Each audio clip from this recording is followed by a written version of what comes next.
is then what is your offer going to be and what do they want to buy? Okay. So 2 what questions you've got to ask is what is your offer going to be and what do they want to buy? Now, this is a classic example of where most people fail when it comes to building a marketing plan. Your offer has got to stop them in their tracks and make them take action. And I've seen people that have thought I was crazy. I remember years and years ago when I first started coaching, maybe I was 3 or 4 years into being a business coach, I brought on a client that was in a music school. And this music school, they would sell a group. They were group lessons for learning piano, was what they did, and they would sign people up, I think, by the term. I think that was how it worked. And their biggest challenge was that number one, the advertising wasn't working. They were spending $800 a month, or maybe bi-monthly, around about that, with a publication called Sydney's Child, which you may know.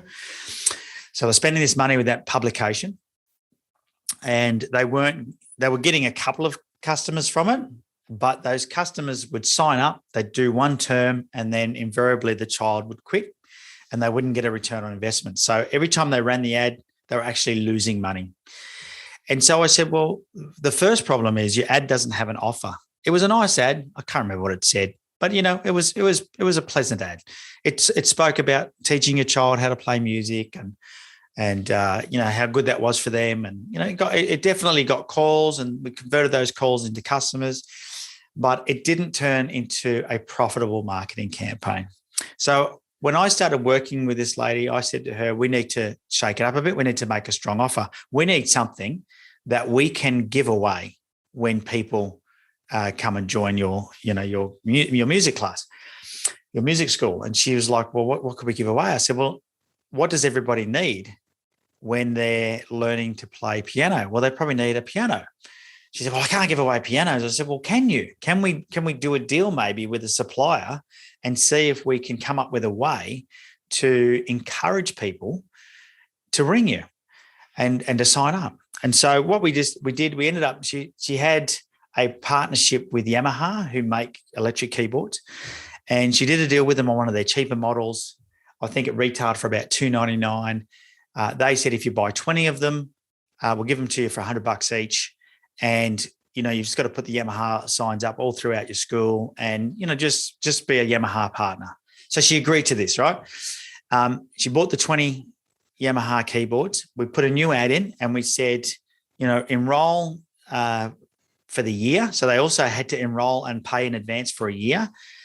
You'll get a free keyboard valued at $299. Now, let me tell you that doing that, she thought I was crazy, by the way. I'm going to spend $2,000 giving away keyboards. She thought I was crazy. But what it did was it made people call up, and it made people sign up, and it made people commit for the entire year. So it did 2 things. It increased our response rate, which reduced our acquisition cost per lead. It increased our conversion rate, which reduced our acquisition cost per customer, and it increased our lifetime value because to get the keyboard, they had to pay for the year in advance. It also meant that they got through, so the kids got through that period of time where it was frustrating because they didn't learn as fast as they thought they were going to. And they stayed longer after the year because they could actually now play because they didn't quit when it got hard. So it was a huge upside for that business, just coming up with one offer, thinking about what does the customer want, what's going to encourage them to call me, and how can I use this as a tool to increase my conversion rate. So a few lessons for you there. The offer has got to be a strong offer. It can't be something wussy. It's got to be something that's really valuable. The second thing for you as a business owner, you don't want to be spending retail on something and giving that offer away at the same price. And that's why discounts are stupid. Discounts is you just giving money away and there's no upside to you. You're better adding value, right? So in your offer, think about how can you offer something that is a low dollar cost value to you, but a high perceived value to the customer. So for example, if I had a restaurant, I could offer a free bottle of wine to every couple that came in for the first time and signed up to my, Italian lovers club, let's say.